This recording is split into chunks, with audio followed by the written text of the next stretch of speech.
Hello and good morning here in the States. I am Janice. I am a Reiki Master Teacher and self care coach, and I am welcoming you to Unique Peace. Today, I am joined by Carol Mae Whittick. She is a creativity and spiritual coach, a podcaster, an author, and speaker. She supports women over 40, in their 40s and over, to recognize themselves as spiritual beings and to live their life creatively and confidently. I want you all to join me in welcoming Carol May. Good morning, or good afternoon, actually, where you are. Yeah, good morning, good afternoon, and good night, depending where you all are. Yeah, great to Yes. be here. So, welcome. Welcome Thank very you. much. Thank you, Janice. So, you help women in their 40s hmm overcome our creative blocks, our spiritual blocks. So, I mm want to take it back to like the beginning. What brought you to choosing that? How did you start in that? It was in my own journey, over the years, like creativity has been my creativity has been a real place of solace and growth for me from what was, quite a chaotic, unstable start in life. Just through circumstances, basically, as well. Like no one's to blame, but it was that. And I just found that I could find peace and stability by being very quiet, but also creating and making stuff and make real all of the things and the ideas that I had in my mind. So it started by being like little stories and poems. And then as I integrated that with my music, then it became songs. And I started to write songs. And then over time, I started to record songs and perform songs and, just to kind of strive for that expression. And in getting into that feeling of being in that creative flow and really trusting that I could have an idea, or I could be inspired by a spark of something, and then, just work it and it becomes something that could be shared with other people. I was just amazed by the magic of creativity. And then as I got older, then I became more interested and went on my own spiritual journey of learning lots of different modalities, learning about different takes on spirituality and what it was all about, doing a lot of personal healing work, exploration, personal development, and really understanding what it was that I was listening to was a greater part of me. And I could see that creativity and spirituality were just like completely linked. So whether you go into it just as a creative, you go into a space that is just like the deepest of meditations when you're creating, or when you're just going at it from a spiritual point of view, when you go into those meditations, you get in contact with that part of yourself that's guiding you, and it's one and the same voice.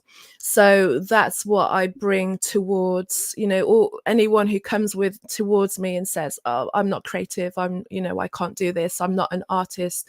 You don't have to be an artist in art in the way that we might categorize it in music, art, architecture, design, things like that. Everything that you do, every way that you're expressing yourself in the world is creativity. So if you recognize that, trust that, lean into that, expand that, work on ways to really bring that into every moment, then you can see how you truly are the creator of the experience that you're having. So it just came from me as a little girl continuing to do that. And people have always kind of approached me to guide them and help them. And I just decided to kind of make it more public and more of what I was going to do with this second half of my life. Like, what am I going to do? It's like, I'm just going to put together everything that my life has taught me to do. So I'm not doing anything that's vastly outside of anything that I've always been doing. Yeah. And that is very beautiful and helps us to remember that we don't have to be extraordinary in Mm, the typical definition of extraordinary to do mhm. beautiful things, to Yeah. create something beautiful.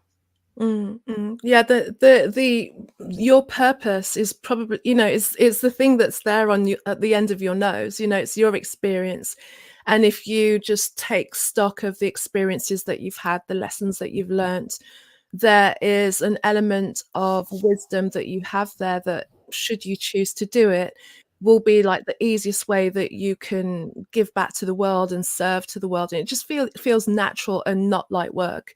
Even when it feels like there's a lot of things to do, it just doesn't become as laborsome as doing something that's completely separated from who you are, which unfortunately so many people divorce themselves from their true self to do other things because there's this belief that you can't support yourself in the way that you need to, like financially, etc., in the world by doing anything other than the things that we are supposed to do.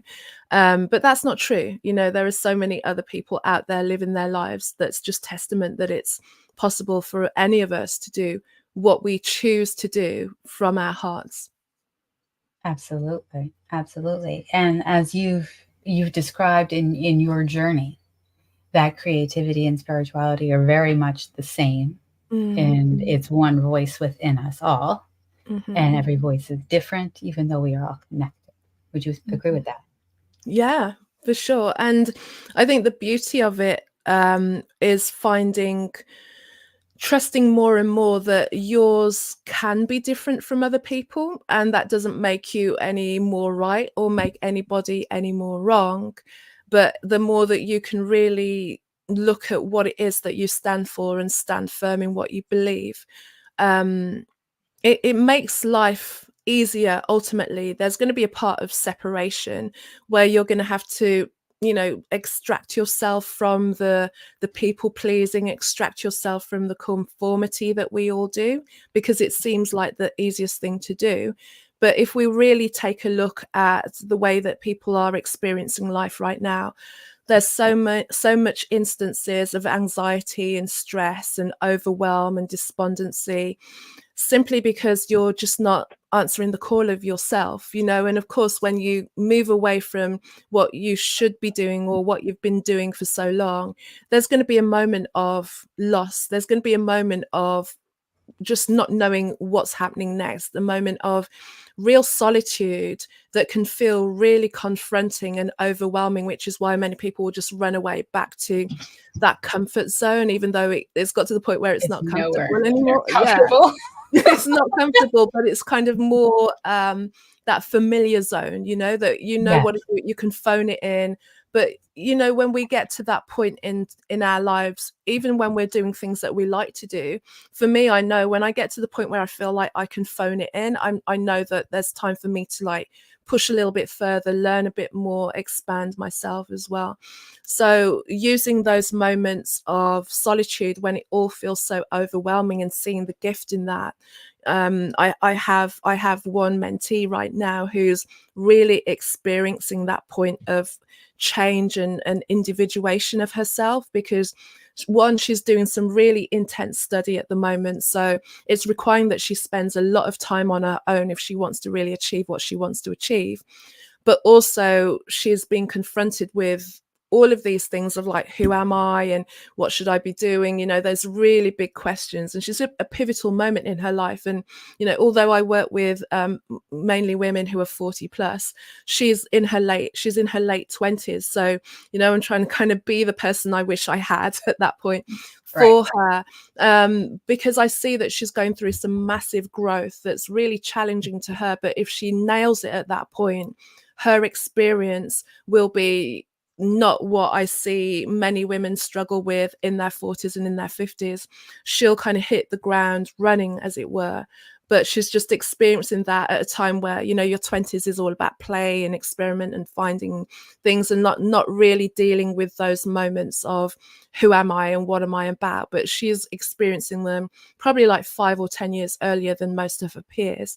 So that's why she's feeling very isolated at this moment. So it's me just reminding her there's beauty in this. This is getting you to really figure out who you are and what feels right for you and what feels peaceful and authentic, so that then when you do start to socialize and you feel that things are off, you know where you are, and Yeah. you know how to go and reset, and you won't tolerate things that don't feel right, because you've been there, you've sat in that stillness and that silence, and you know that to honor yourself and to grow that's where you need to go. And once you up level as well, you'll find that you'll actually start to be seen by people who are going to bring you to that new level of awareness and experience that you want in life. It's that vibration connection, that vibrational connection for sure. We'll talk about higher resonance in a second. Sure. Going back to your mentee, my son is not far from that age. He's still in his teens, but he has he can be very thoughtful and very poignant at times. He's seen his friends and his teammates graduate and go to college, and then here he is. He had an existential crisis at 17 where he was like, I walked into his room one day and I'm like, what's wrong? Now he's in a trade program, and I always told him, you didn't have to go to college, but you got to do something, pick a trade or something. And so he's going for a trade, and he was sitting there, and he just had this dumbfounded look on his face, and it was like, what's wrong? He goes, my life begins, and there's no more after this. My childhood ends, and is real first. But that moment where he thinks he has to have it all together, and you really don't. Yeah. Are you there, Carol? Yeah. You froze for a moment. You're back now. You're back No, now. you did too. I don't know how much you got of that. In just having that moment in high school, and he's like, I don't know what I'm going to do. I feel so lost. And I looked at him and go, there are people in college, because he's got friends in college that have no idea. So for your mentee at this moment in her life to say, I have no idea, is great. Yeah. Because we're kind of like in the conformity. We're told the lie at 20, you got to have it all together. By 30, you need to have this, that, and the other. And it happens when it happens. Sure. Yeah, absolutely. I mean, I still don't think I've got it together. I'm 51 now, so don't worry. To anyone who's like, I don't know what to do and how do I grow up, I'm like, listen, there is not a person on the face of this world that really knows what's going on. All we're doing is just trying to figure it out as best we can, and try to point out the potholes to anyone who is a few years behind us or experiencing certain things, and just kind of give them some advice or even if they don't take the advice, at least you heard it, and not walking into it completely blindly, because much of what I figured out was just trial and error. That seems a lot like life now, doesn't it? Yeah, exactly. But for all those trial and errors, I'm grateful for them, because I learned a lot of things from the mistakes that I made. Whether it was the life mistakes, or even when I talk about mistakes in creativity, I remember when I was always practicing piano, like much of what I did was a mistake, trying to figure out how to get it right. But sometimes in making those mistakes, I discovered very beautiful chords, that were above and beyond what I was being taught at the time. Because we get taught in a very kind of systematic way. So you start very simply, and then you add and add and add. So sometimes, the finger would like land on the wrong note, which, as I understood and as I grew in awareness of like musical theory, I realized that wasn't a wrong note. It was just a very complicated jazz chord that I'd happened on at 6, So it was just finding things. Sometimes you kind of leap over, you kind of experience something deeper before you have the language for it, in the same way that I was experiencing like my higher self and my intuition in my creativity before I had the language for it, when I was writing as a young child. So there's no mistakes, we just kind of dip into areas of knowing and awareness, I think, before we can understand them oftentimes. Yeah. Absolutely agree with that. And in that creativity and discovering something new on your journey, and on your journey to where you are now, you have found some peace and solace in everything up to this point, and as you continue. What is your definition, your personal definition for peace? Gosh. I mean, peace sometimes can be silence. It doesn't always have to be silence, but I like to spend a good amount of time on my own so I can hear myself. And that often comes in silence, but also the times that I hear myself are when I'm really immersed in the work that makes sense to what I'm doing, where I know what I'm going to do, or even when I'm trying to do something and it presents a problem that I've not encountered before, just to really focus in and be really present in that moment is when I'm really peaceful, because I'm kind of got my antennas out for, like, there's an answer here somewhere, and getting into that moment of real trust of, okay, I'm being faced with something that I'm not sure how I can move forward, but I know I can. It's that moment of trust and knowing that even though I don't know at this very second how I'm going to move to the next step, that I've got faith that it's going to happen. And for me, that's a peaceful place. Whereas I think the moments of the opposite of peace are when I'm trying to kind of force something through, because it becomes like agitated, it becomes uncertain, it becomes like a lot of guesswork in, and not a guesswork in like kind of trying things out, but just like not believing that it can work. So there's that, again, that anxiety, that also looking outside of myself, that's never a peaceful moment. And that's not to say that I don't turn to people for advice and guidance on things as well, but it's also knowing that I've kind of exhausted all of my internal intuition or my internal nudges before I turn to that, but knowing that I'm still working peacefully towards what it is that I'm trying to do. That's the focus, is me wanting to be authentic, wanting to create something in a way that's true to myself. That's kind of what peace represents to me. Peace is truth, I would say, personal truth. I love that. Personal truth is, I love that. I have to remember that. and finding, and you've kind of touched on a lot of it, I believe, but how do you find peace for yourself? Now you talked about silence and kind of going within, but like, what are your favorite ways for you personally to find peace and bring peace into your life? Mm. It can be being silent. It can be, and sometimes not doing things that are out of any kind of obligation, especially when it feels that it's not right for me. Sometimes turning down turning down invitations, and that might even be turning down an invitation that I said I was going to go to, and knowing at the last minute that actually, maybe this is not the correct thing for me to do. That's peaceful, because there've been many times where I've overridden that sense of, do we have to be here? Should we do this? And I've gone, and it's just not being peaceful, because it's like I just didn't take notice of myself. So it's like listening to myself and going for walks. Sometimes it's working out. I really like Pilates as well now as well. I really like to challenge myself, and I've kind of got this little goal, within myself, to like really get really, really good at some of the really tricky moves.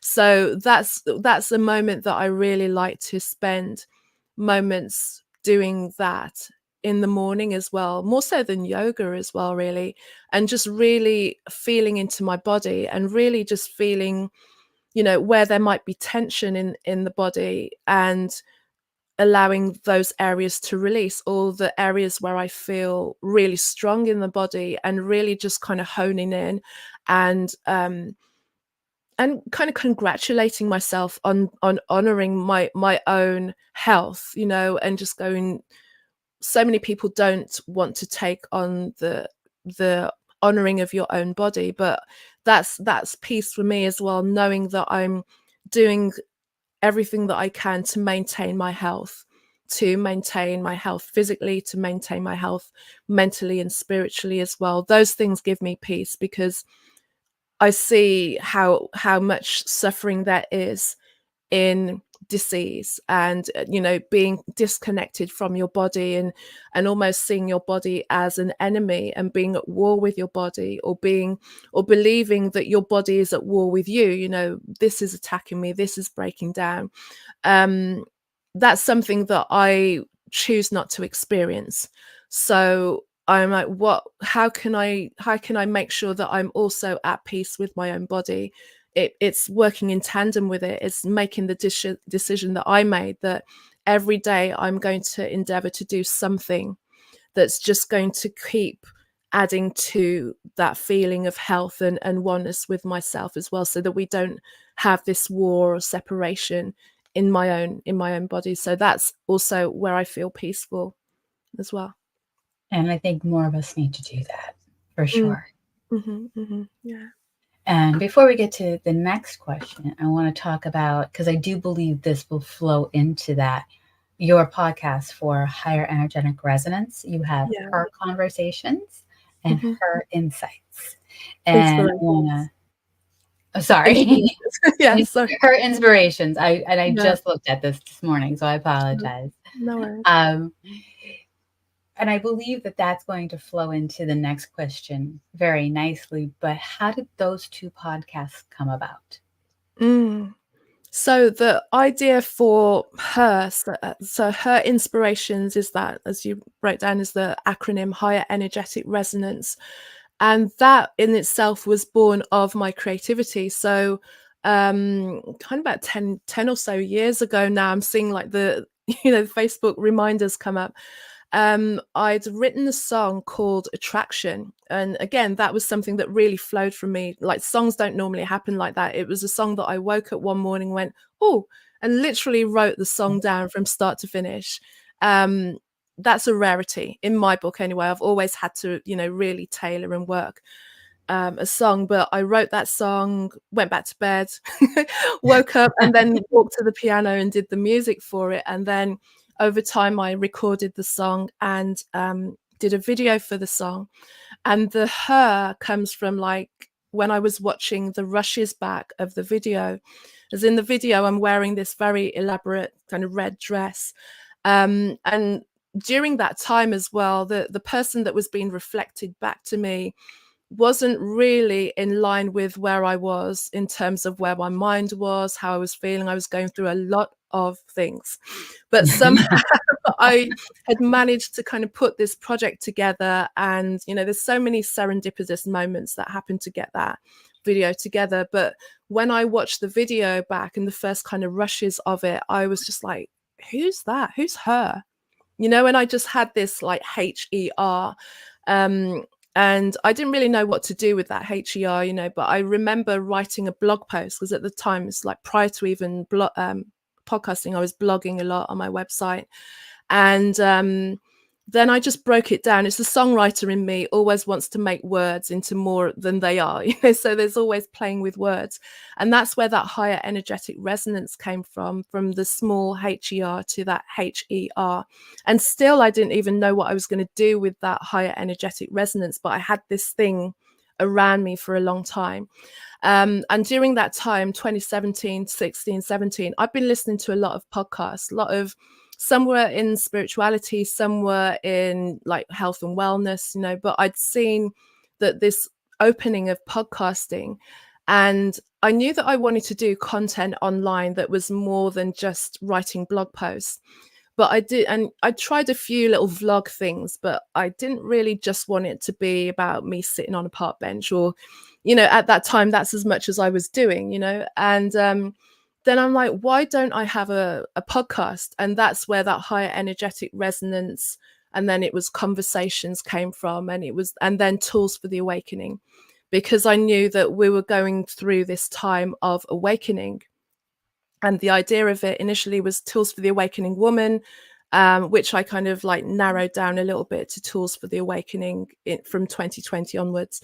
But the message is still the same. And at the beginning of it, I've got like a mission statement of what it's about that I've not changed the words since 2017. So It's about having higher energetic resonance conversations with people who are providing tools for the awakening of humanity and for the awakening of individuals from their own perspective. So that's where that came from. And I then, about 2 years ago, I was being syndicated on a different platform, and they had some time. They had like some time, and they're like, "Do you want to put another program out?"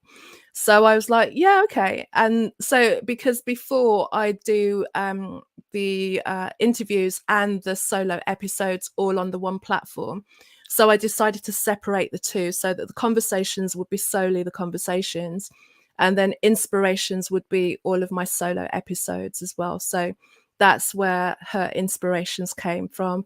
And those solo episodes are just me talking, me and the mic talking about different aspects of creativity or spirituality, or if they cross over, then together. So yeah, it's me just waxing lyrical for about 15-20 minutes sometimes. Yeah. And like I said, I think it's going to flow nicely into the next question. How do you bring peace to others? I believe I bring peace to others by sitting in peace in myself. So especially when I'm podcasting, I'm meeting new people all the time and having to be able to connect with them. And the only way that I feel that I can bring some sense of connection is to be in my body and to be connected with myself, so that I've kind of like blocked out all the noise, make sure I'm not going to get disturbed by anything, and just be really centered and really focused, and just really listen to what people are telling me. And also be very open to what I'm hearing, especially when I'm having a conversation. I don't overly script the podcast. So I meet people beforehand, but I also, just to make some notes of where the conversation could go.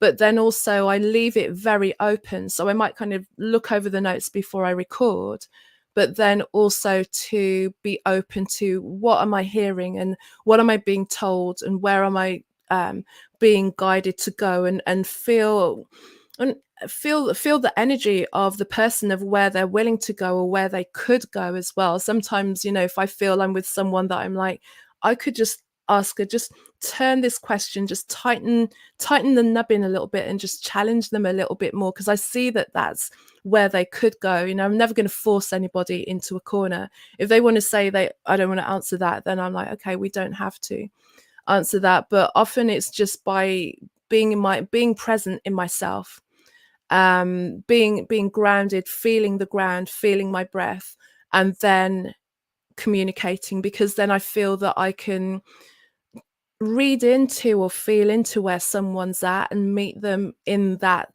where they are energetically, and then we can go from there. So I believe that's how I bring peace to others, by staying as peacefully as I can in myself, and also just listening to them, listening to all the messages that are coming through at that moment. Yeah. That's beautiful. I think more of us need to sit in peace to bring peace, for sure. And my final question that I like to ask my guests is, what's in your toolbox? So, like, let's go back to your mentee for a moment, and they're stressed out. They've got finals or studies or something happening, and they're kind of all frazzled. What do you pull out in your toolbox to help bring them peace quickly? I'm one for humor. I'm one for, as serious as life is, sometimes it's just not that serious. And reminding ourselves that there's like an opportunity for us to laugh at the situation, or to laugh at ourselves, and to realize that this is just a moment that we're moving through. There's a lesson to be learned, that we're going to be better off because of it, the wisdom of that as well. And also to, especially when I'm speaking to my mentees who are 20 and 30 years younger than me, is to respect the way that they see the world, because they're being born into a world that I don't know from that point of view. I'm still holding on to my expectations of the world and my opinions, but they're also seeing something new. So to also be respectful of how she's feeling and not just go, well, no, it's not like it's no, I want to hear, because her experience is her experience and it's based on the years that she's lived. And even though I've lived nearly twice as long, there might be something that she can tell me. So I always want to make sure that I'm being respectful of someone's experience and what they're seeing, and listen for the lesson that I'm being told as well, and also feedback to them and thank them when I get a nugget from them, so that they don't feel that they're lost and don't know anything. I'll be like, oh, I never thought of it like that. Thank you for sharing that with me. I think it's important that we feedback to other people when they give us a level of wisdom that we may not have considered. They show us a different side of the world, even the world, even if we don't necessarily agree wholeheartedly with them, is to understand how they got there. And especially with the world being so divided right now, and people are seeing things here and there, is to understand how we got there. Like, we all hold on to our beliefs, even if we look at the other side and think that their ideas are ridiculous, but we all got led there because it tapped into something that felt true for us. And respect that that's how we got there, even if it's not helpful. It's, respecting why we got there, feeding back, and gently trying to kind of show people that there are different ways of doing things. And that's not to say that it's necessarily that our ways are the right ways, but understanding that we all are innocent in this world. We came in not knowing, and then we just take on these beliefs and it divides us so much. But yeah, just being respectful of everyone's experience, and thankful that they're showing you that there are so many millions and billions of ways of experiencing life, and we can learn from each other in that way. I love that. Thank Thank you. you very much. I love that. That's a new perspective on that. And not just acknowledging, but also giving feedback Mhm. and just listening. Yeah, yeah. So, do you have any additional thoughts on peace, Carol? I think peace is possible. And often I say that and people are like, have you not seen the world? Have you not seen social media? I'm like, yeah, I see it every day. I see it all the time. Um, I think it's a possibility. I think it's an inevitability, actually, even though where we are right now seems like it can't be. I think enough is being overturned and enough is being revealed to us to really recognize all of the deceptions and the darkness and the hidden aspects of the world that we've tried to live by not facing. But just thinking about my own experience, the peace has come from me revealing all of the darkness of my own life, all of the shadows and the things that I tried to ignore, facing them. And, even when it was like, painful and shameful and things that I didn't want to really look into, but really laying them up and letting them be what they are, and honoring why I went down that road, or why I believed those things, or why I hid away from those things, or why I did things that inadvertently hurt people. It's by honoring all of those things that I've been like, okay, at least I'm not hiding anything anymore now. I don't believe, but eventually something else will pop up, and allowing myself to go through that process, because each time you kind of like pull away that layer of shame or that hurt, or dig into that dark aspect of yourself, then there's less and less weight that you're carrying around. There's less and less hiding that you're doing, and it brings with you that, I'm going back to myself, that higher energetic resonance, that peace. Then you don't have to feel like you're hiding or lying or having to pretend, and it just becomes easier. That's what I'm aiming for. That's my mission for my own personal life, because I want to have, the next 40 or 50 years, if I'm granted those years, to be able to gracefully move into those years as well with peace, and be able to, you know, uh, display what it is to face those parts of ourselves that we don't want to face. So I think that's the work to peace. I'm going to have to say I agree with you on all those aspects, because being at peace with you and being authentic, being your authentic self and being with who you are does bring peace. It's like I don't have anyone to impress unless I want to impress myself. And it's like, let me see if I can learn how to do XYZ, or let me learn how to do XYZ. And not only do I impress you, I impress me, because I didn't Yeah. know how to do it beforehand. So Mhm. I feel that there is a great truth to finding peace in just being you. Mhm. Yeah. So I want to thank you, Carol, for joining us today and sharing your thoughts on peace and how we bring peace to each other. And I invite everyone to check out her conversations and her inspirations, both of which are very good podcasts. And I highly recommend them both. Thank you. And if you are trying to reach Carol or would like to learn more about Carol, go to carolmaewhittick.com, and all of her information is there, as well as links to the podcasts. Absolutely. And we're going to put Carol in the back for a minute. And thank you all again for joining us this morning. I am excited to hear your thoughts on what Carol has said. So go ahead and leave comments in below. If you have questions, just let me know. I'll get them to Carol. And next week, I will be joined by psychic medium Joe Peretta. And I'm excited to learn what he has to say about peace. So do remember to join us next Sunday at 11 a.m.